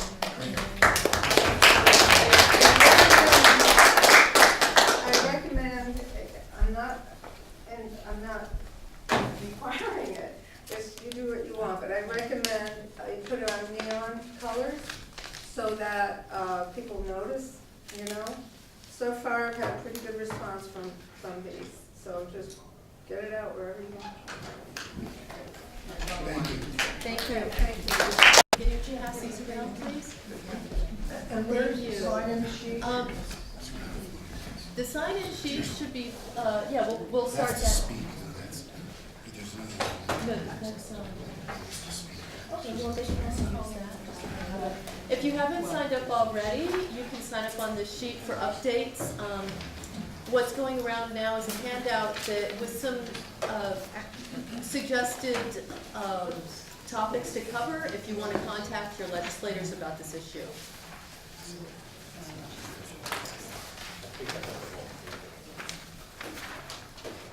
This one?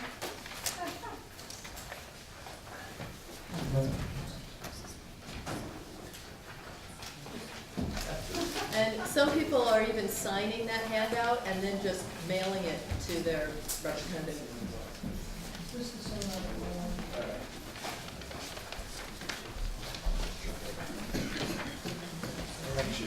Keep your rant to 4 minutes, okay?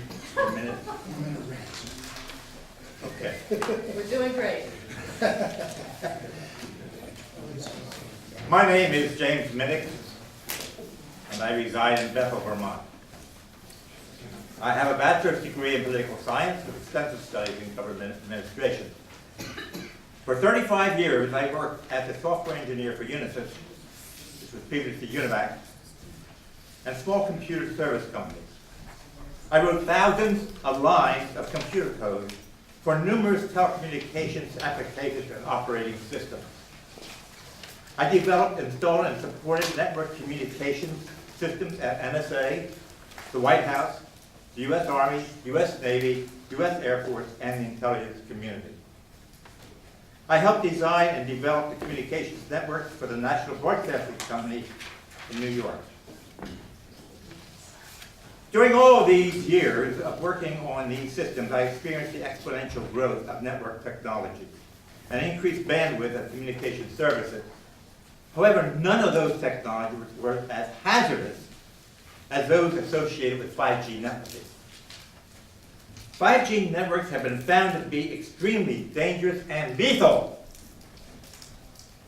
There is sufficient evidence being compiled around the country and throughout the world to warn us about the severity of implementing this technology,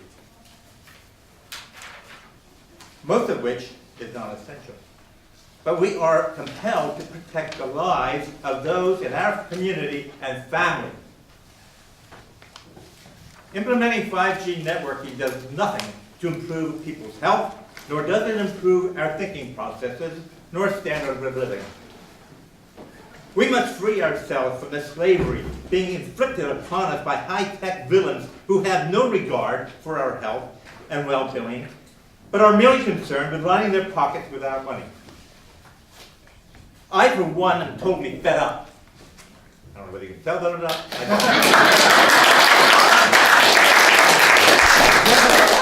You can tell. But I, for one, got more to go. I know you. I know. I'm still on a, I haven't here yet. And then it's downhill slide. Enjoy yourself. Yet our government waltzes merrily along, paying no heed to the disaster that looms before them as they cluelessly embrace the demonic pronouncements being offered up by overzealous communications companies. It's up to the people in Vermont. Right, call and buttonhole your rep. That's an old expression, by the way. It's for no other reason than for your kids' sake, if nothing else. Oh, and by the way, health insurance companies will not pay for damages incurred to health issues resulting from radiation of 5G signals. Damn. Limits must be included in our legislation which is passed, which permits the installation of high-speed networks. In particular, networks must not be allowed to exceed to 6 gigahertz, above 6 gigahertz, so I get all that out, which causes severe harm to human life. That is important. They're going to get, if this bill is going through, we have to make sure, and the senators that are processing this bill right now have got to make sure that there are limits installed. They cannot just woofing along with this thing. Studies by many European countries have concluded that 5G is extremely harmful. What am I telling you is merely the tip of the iceberg regarding the dangers of 5G signals. Please read and take to heart what is being reported concerning the severe health risks associated with that technology. You have a responsibility to protect Vermont citizens from an overzealous industry that has little or no regard for human safety, but is only interested in the enormous profits these technologies will reap for their stockholders. You have a responsibility to challenge the federal laws that have been passed which prevent the discussion of health issues when determining the permissions to be granted for the installation of perilous technologies in our communities. Vermonters used to stand up and fight against overly aggressive companies, but now it seems they just want to roll over and let organizations like ALEC dictate how they should legislate. And oh yes, the fear of lawsuits. Oh, the fear of lawsuits, the trembling of these legislators. Oh, we might get a lawsuit. The fear of lawsuits, which seems to haunt all of our legislators when it comes to doing something right for the state. Come on, I don't think Ethan Allen was worrying about a lawsuit when he and the Green Mountain Boys kicked the hoodlums from New York out of our state. Get some grit and do something good for all Vermont citizens.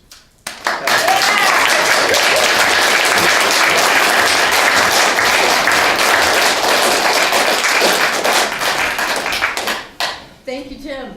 Yes, thank you, Jim. Emily. That was rousing. After Emily, we have Patricia Fiskin. And is Garrett on the list? Here's the nominator. We need a Garrett on the list. It is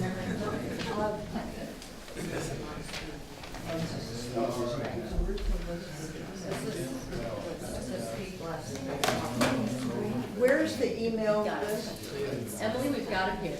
Okay, awesome. All right, let's see. I don't have confidence that our legislature and that our government is capable of doing the right thing for a myriad of reasons. And I'm really done being a victim of their policies, their recklessness, their greed. I'm done with it. So as many of you know, I've been an activist. I've explored the political running. I think it's totally a mess.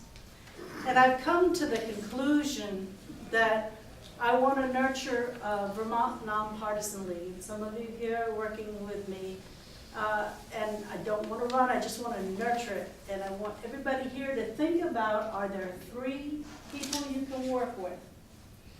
because I think we need to have a profound agenda and we need to make it happen, whether it be public banking, whether it be a ban on the 5G, whether it be a ban on Monsanto, whether it be, there's a number of very important issues that require us to grow a pair and stand up.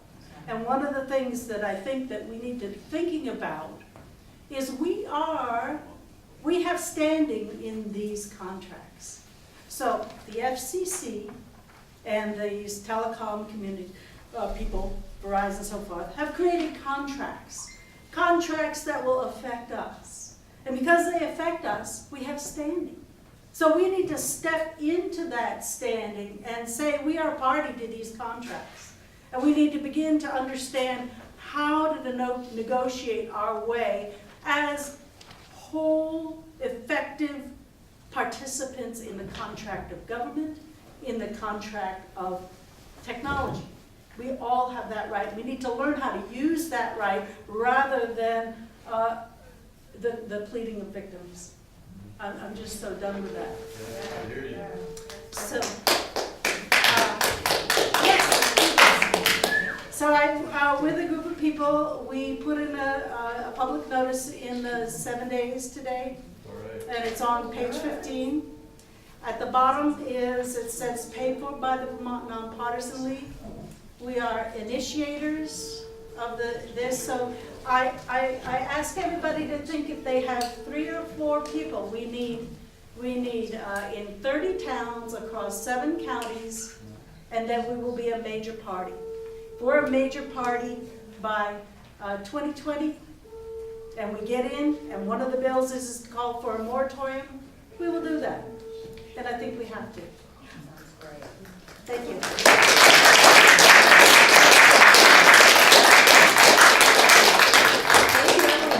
So we're hearing a bell, which means that they could be taking the room soon. So we're going to shorten the talks to 3 minutes each. And there are 5. Did I say? Yeah, there are 5 more speakers scheduled. All right. So next we have Pat Fiskin. Thank you, welcome Pat. And then Allison T. Hi, my name's Pat Fiskin. I live in White River Junction, Vermont, and please forgive me, I'm going to read this because I hate public speaking. For 25 years, I lived with my family on a beautiful hillside in Vermont. In Vermont, we have a lot to be grateful for with our proximity to the beauty and serenity of nature. Our lives strangely changed about 10 years ago when a small wireless network company installed a cell tower on the roof of a neighbor's home to provide internet service from the top of our hill to the valley below. At the time, the 2 of us still living there started experiencing unusual things. When I went out to my gardens, I started getting headaches and sometimes felt so dizzy that I had to lay flat on the ground. I started having sleep disturbances. I had rarely had headaches in my life, and I was getting them all the time. We later figured out that the radio waves traveling right through our property from our neighbor's roof were causing these health issues, and we learned we were having symptoms of electrosensitivity. Yes, this is a real biological reaction to an environment that has been altered by man-made electromagnetic radiation. Other living beings on the hillside were affected. Our 2 puppies experienced leg twitchings in certain parts of the yard, and radio wave radiation measurements using a gigahertz solutions RF meter in those locations were found to be higher than evidence-based research shows to be safe. I discovered at various times stunned birds taking shelter on our porch, more protected from the assault of the waves. The deer who used to feed on our land traveled further down the road, out of harm's way. Bees, which had been plentiful on this hillside, disappeared once the cell tower went up. Some trees on our land were even affected. We reported the situation to town officials who did not take us seriously. The neighbor with the cell tower on his roof was not at all sympathetic because he was receiving free internet service from the company for hosting the power. We learned that the Telecommunications Act of 1996 gave wireless companies the legal right to install such towers without regulation because health concerns were not legally considered, nor was testing required. After about 2 years of health issues and discomfort, we sold our shares home to escape from the electromagnetic assault. I now live in the valley where I carefully consider my exposure to electrosmog. My home is hardwired only for the internet, landline phone, and television. Thanks to the wisdom of the Vermont Legislature and others, I have been able to opt out of having a smart meter placed on my house. I still get occasional headaches when I am near someone's iPad, wireless laptop, GPS, or cell phone. I'm here today because if 5G technologies are installed in Vermont, unlike with smart meters, no one will be able to opt out of being exposed to the significant increase in radio wave frequencies. The health and environmental impacts would be far more serious than what I have experienced, according to internationally renowned scientists that you've heard about today. I'm asking that the Vermont Legislature listen to the experts who understand the science behind emerging wireless technologies and laws that might, in fact, be detrimental to the health and well-being of us all. Some of these experts and their research include the U.S. National Toxicology Program, the BioInitiative 2012 report by independent scientists, Physicians for Safe Technology, the Environmental Health Trust, the European Scientific Committee on Health, Environmental, and Emerging Risks, and the American Academy of Pediatrics. I have enclosed a 2-page report from the Environmental Health Trust on what you need to know about 5G, wireless, and small cells with my testimony. Thank you for your time and the work you do on behalf of Vermont citizens.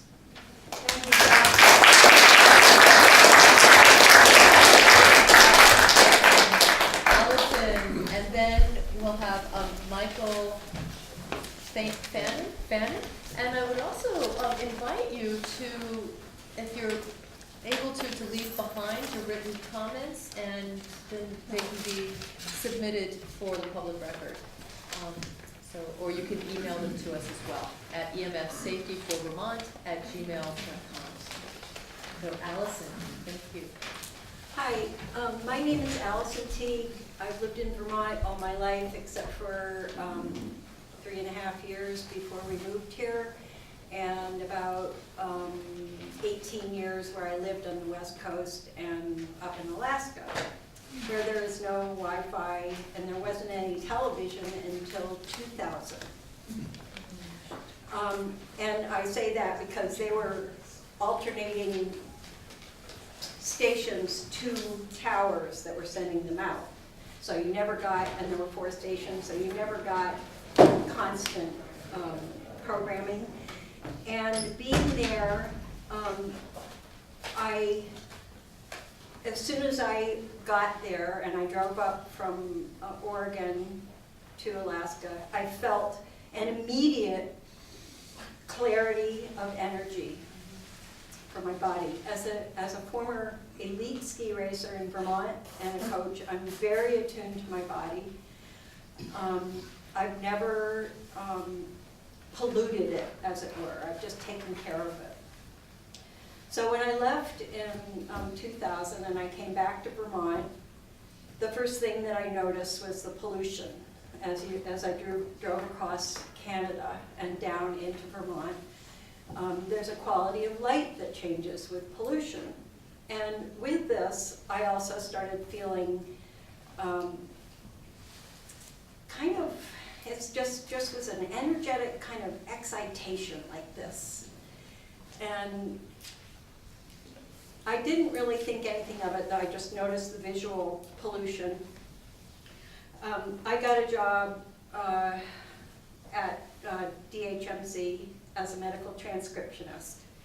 And during that time, they were installing basically Wi-Fi into the system. So the complex has grown and grown and grown and grown. If you've ever been up there, I'm sure everybody in this room has visited DHMC. It's full of people walking around now with Wi-Fis. All the doctors have it. There's machines to help make it work, little Wi-Fi towers all over the hospitals. And during that time in 2005, I moved to a cabin, which is my style of living. I don't like to be around a lot of people, around a lot of electricity, gadgets. I'm a researcher, I'm a writer. I love the internet for its freedom of information, which is closing down. 1 minute, please. Okay, so when I moved to this place, I was a quarter mile from a cell tower that had been put up the year before. And the landowner got, like, I don't know, maybe $30,000 to put this cell tower up. 2 weeks into living in this cabin, I experienced a heavy brain fog and physical. All I can say is I felt like an amoeba. I could barely crawl down the steps from my ladder in the loft to go to the bathroom or to go outside, to feed myself, to do anything. This lasted for 2 weeks. When I moved away from there, oh, and the other thing that happened was that I realized that my cataracts had all of a sudden gotten bad, and my hearing had gone down. And I had a dog that died of cancer who was living there with me within that period of time. I was only there for 6 months. I was working at a hospital asking the doctors what's wrong with me. They couldn't find anything out. So I moved away from there. Within a year of moving away and getting a checkup, I was told that I have a pre-diabetic situation. I don't come from a background of anybody in my family with diabetes. I don't come from a background of anybody with poor eyesight. I do happen to come from a background of people with bad hearing at 90, not 68 or 50 like me at that time. So I began to be aware that there was something there. The hospital I was working with was being outfitted with Wi-Fi in every single room. I was working in these rooms where the Wi-Fi was. I got out of there, and there's one more example that I want to say. I have been looking for a place to live because the place that I was living in is smart metered up one side and down the other. It's a complex. I have no say in it. I have not been able to find a place that's EMF free for me to live in. I'm a senior of, I think, 12 or 15 places that are available to me on a senior's income in Windham County. 3 are not outfitted with Wi-Fi. I am on a list and have been for a year for senior housing. I'm about to be homeless because I cannot find a place that is EMF free, that is a safe zone for me, where I can continue to heal from my exposure in 2005. That's it.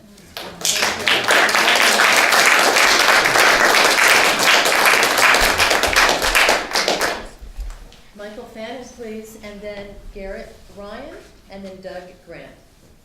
I would be happy to cede my time to any other person who wants to speak who's been a victim of Wi-Fi and has demonstrated physical problems because of it, because I think this is the most compelling testimony that the legislatures, if they ever come to view this video, are going to find compelling. I was a skeptic. These are the people that convinced me years ago. These are the canaries in the coal mine. These are the important voices. So I'll mop up if you want to get a little off track again. I've got other things. I have a couple sentences. Thank you, Michael. I have a couple sentences I'd like to say. So let's go with someone who hasn't. It's about Sweden and. Okay, Okay, well, 2 sentences. so Garrett or Doug, have either of you been directly affected? Yes, I have. Thank you. And your name? Garrett Ryan. Garrett Ryan. Garrett Ryan. All right. So,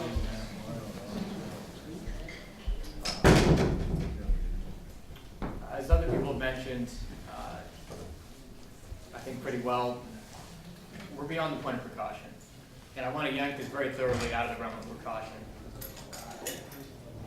Research has been going on for quite some time. We can trace it back in 1906.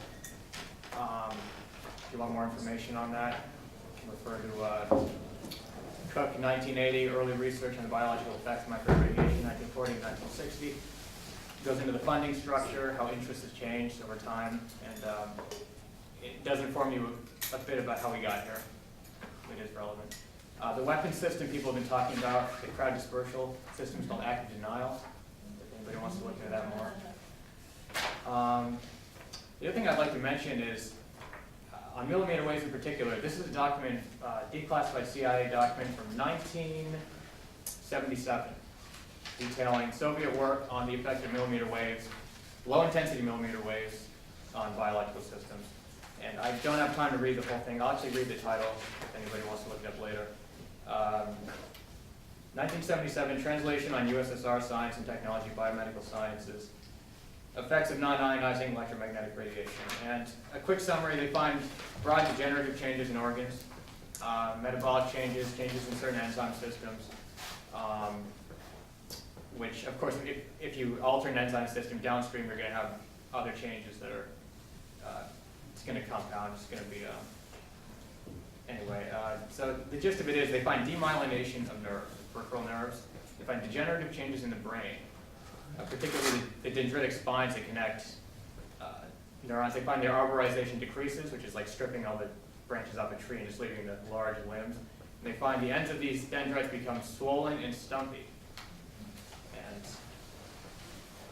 they find degenerative changes in the spinal ganglia. They find a number of things. And this is, the Russian idea of a chronic study was generally 15 minutes per day for some amount of days. In this case, it was 15 minutes per day for 60 days.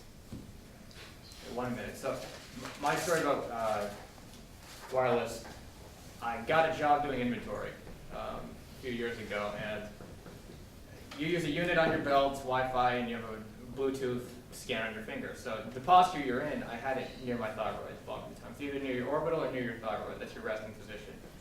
I think within 8 months, I developed prominent goiter, failure of the thyroid, and I knew that I had read the Soviet literature. I knew about microsickness. I knew how it presented. I knew its course, and so I quit. And within around a week and a half, the goiter disappeared. The thyroid recovered. So it is. That's another recurring theme of the Soviet investigations. They find short-term it's reversible, long-term it is irreversible. And the other thing I want to say is, that hasn't been mentioned, the biggest existential threat of these systems is infertility, irreversible infertility. We're actually nearing this. I have a number of documents here. I just want to read the title of one of the studies. This is International Agency of Research on Cancer, declaring it a Class 2B possible carcinogen. It should be probably a Class 1. This is a statement from the American Association for Justice. I actually have a link to a number of these documents if anybody wants them. This is a statement from a pediatric neurologist at Massachusetts General Hospital, Harvard trained, stating, don't do this. There's connections with autism. And you have alteration of calcium flux. Pretty much you have chronically elevated calcium in a cell. We have a genetic polymorphism called Timothy syndrome, which changes the structure of the calcium channel protein, causes it to be overactive. You have chronically elevated intracellular calcium. One thing you have with Timothy syndrome, and that's all it does, as far as we know. That's all it does. Okay, wrap it up. One thing, pretty much we know that this universally presents with autism. People who have this syndrome. So it should be of no surprise that. And the study on the irreversible infertility is by Magris and Xenos, 1997, out of Greece. Pretty much within 5 generations, it ended with irreversible infertility. And we have a mechanistic explanation for why that's actually happening. So it should be of no surprise.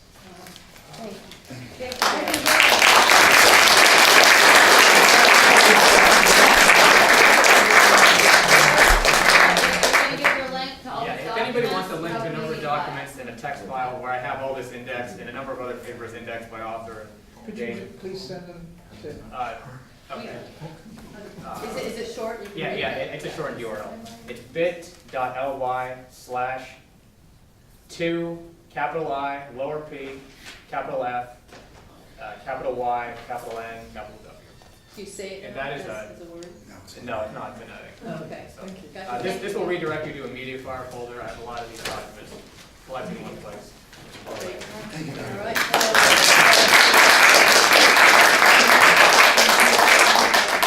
Doug Grant, do you have a direct experience with symptoms? Is Doug Grant in the room? Who, me? Yes. I did not sign up, thank you very much. I see your name here. I see your name here. Would you, all right. Okay, so we'll move on to Michael Bannon.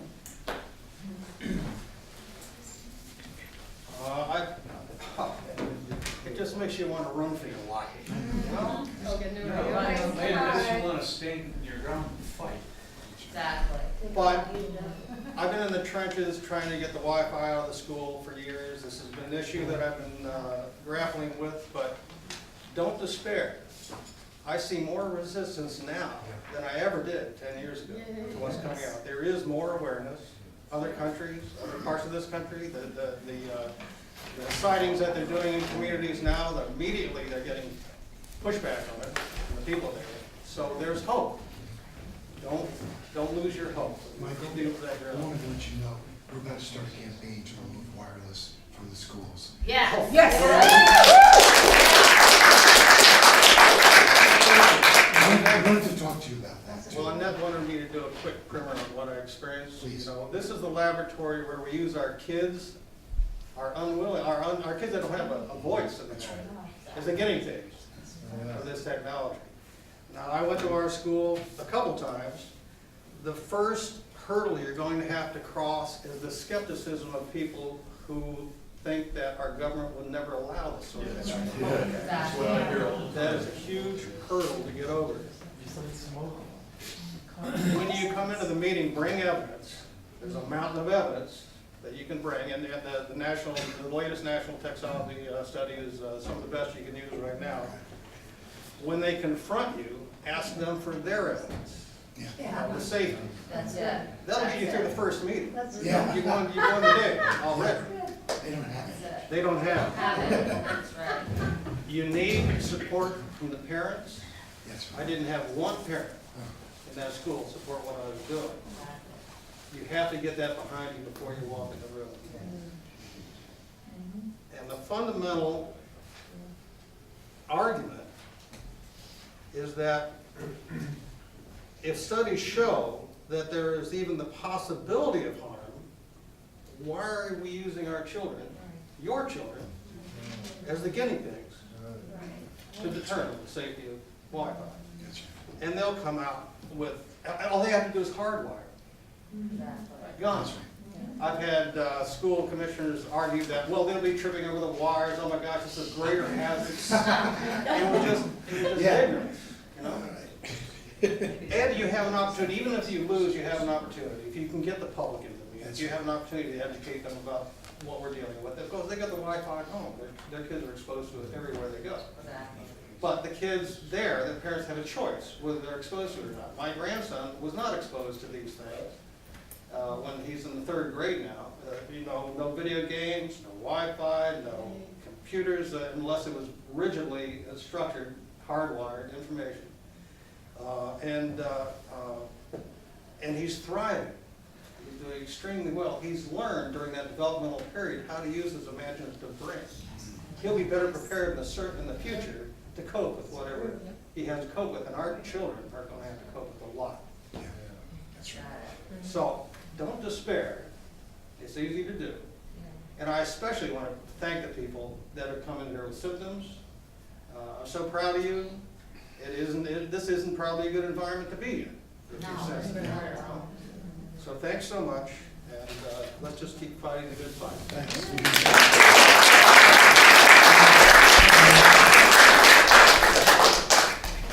So, thank you, scheduled speakers. Just one second, isn't there a meeting right now starting at 3.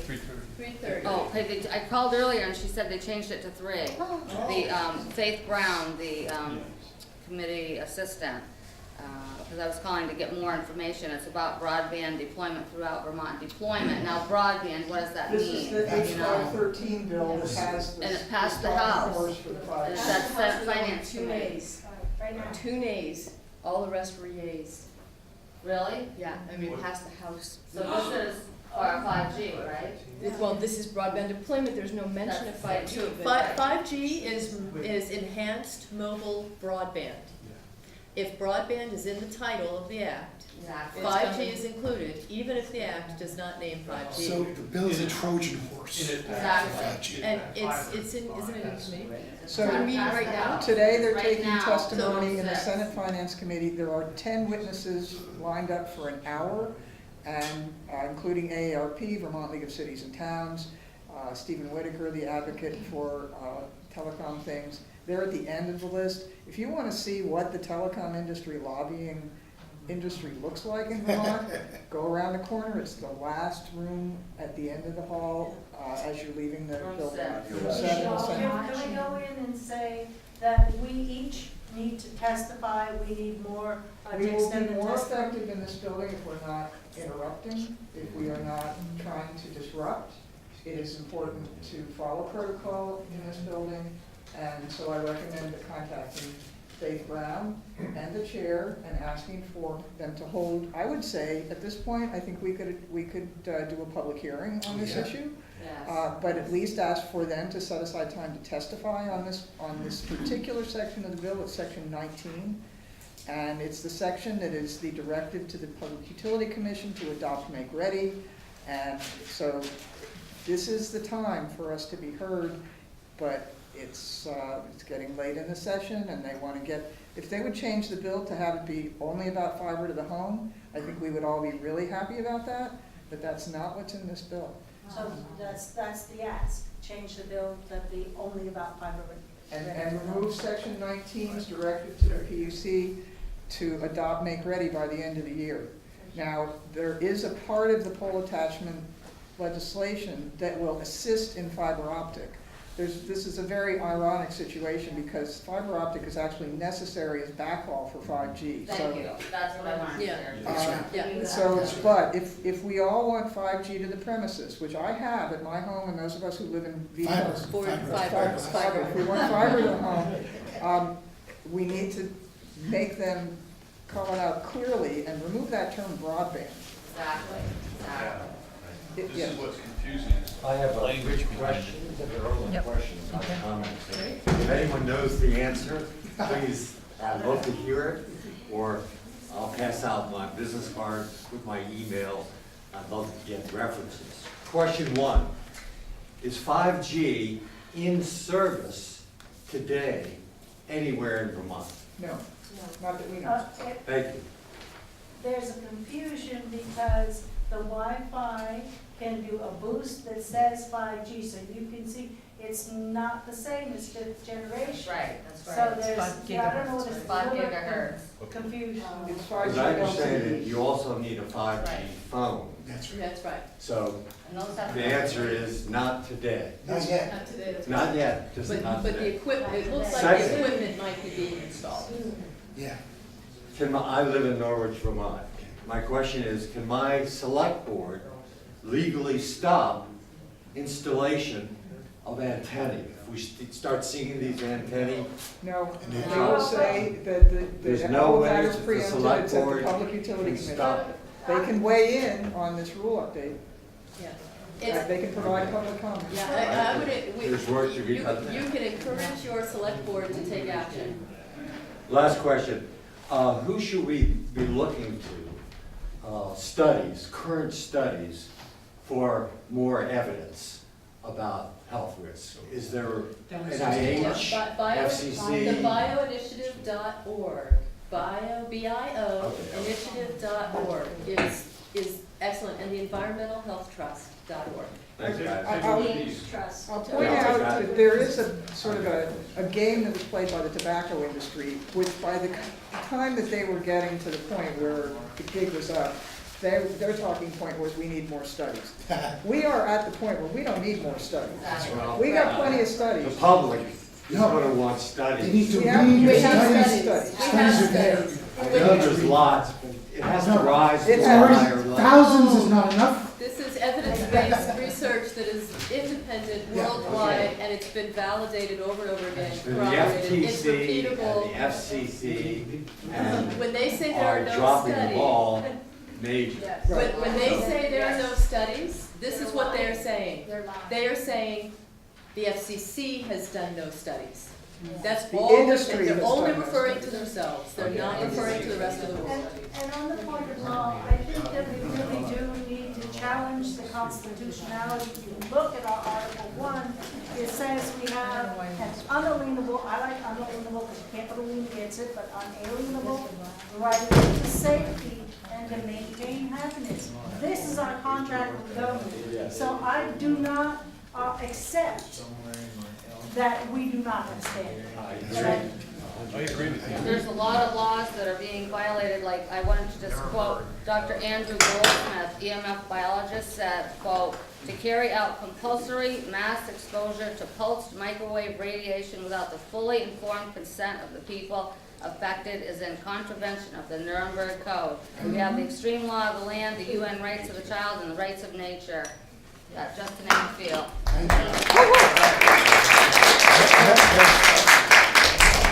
Following up with that, has anyone considered a class action with all this evidence? Good luck finding a lawyer. That's a problem? So we'd like to thank all the speakers. Thank you. And everyone who came, and some people drove 3 hours to be here. Even longer. And even longer. How long did you drive? Well, I don't know, because I stopped to pick people up on the way, but I'm in Western Mass, which, if I can ask real quick, do you folks know organizers in Massachusetts? C.C. Doucette. Who is it? C.C. Doucette. C.E.C.E. Doucette. C.E.C.E. Do you know where she's located? What is She, her? Ashland, Mass. Ashland. Ashland. Yeah. Thank you. Yes. And, She's yes. excellent. Okay. I wanted to tell you that both Sweden and Spain recognize electrical hypersensitivity as a functional disorder that has been based on court cases. And France has also recognized electrical hypersensitivity, but it is not medically recognized, of course, in the United States. But this works out well for the telephone companies and insurance companies here, doesn't it? Yeah. Right. Thank you. Thank you, Judy. All right, so we've concluded the expert statements, the scheduled public statements. Excuse us, we're not finished. We have quiet, thank you. So we're going to wrap up. Really, it's amazing that we got the room. And the number of times that bell was going off, right? So we were very fortunate to share this space here together today. A lot of you we've gotten to know through Facebook and through email, and it's really great to see you all here today and connecting with each other as well and hearing each other's stories. This is all a matter of public record now. It's been videotaped. And you also can submit your statements that you spoke, and if you didn't get a chance to speak here, you can still submit your written statement, and it will be a matter of public record for Bill H513. And we just encourage you to stay in touch with us and to watch your email for any updates. Is there anything else that we should cover before we go? I understand you do the EMF testing? She does. Yes, I do. She Yes. did my house. She did a great Mine job. too. All right. I highly recommend this job. Thank Do you have cards with you? I do, yes, and it's EMF Sweep. You can find me online at emfsweep.com. Oh. And, yeah, so, I'm a little confused about, should we or should we not be going to if you go to the meeting that's being held right now about this bill, we just ask that you consider decorum and be respectful and listen and experience what it's like to be in a room where the scheduled lobbyists and others are speaking. And the process. Is it a good idea for us? Making a presence. Yeah. Presence is good. A presence is excellent, yes. It It shows that you're You interested. might be able to ask Faith Brown to come outside. No, she's the clerk. she won't come out. She's not, This Senate Finance Committee hears so many different bills all day long. The chair moves things along. I think it would be very valuable to go in, that all the seats will practically will be taken up with lobbyists. It'll be tight quarters, but go ahead and stand in this space is left and get a sense of who the legislators are, what the questions are that they're asking, what the testimony is. And all of their testimony is posted on the website. Everything's written. You can see what people submitted. You can always get an audio from Faith Brown if you would send her an email. But trying to talk to anybody who's on the committee or the committee clerk while they're meeting is just, it's disruptive, okay? So Thank you. Thank you. Thank you all. Thank you.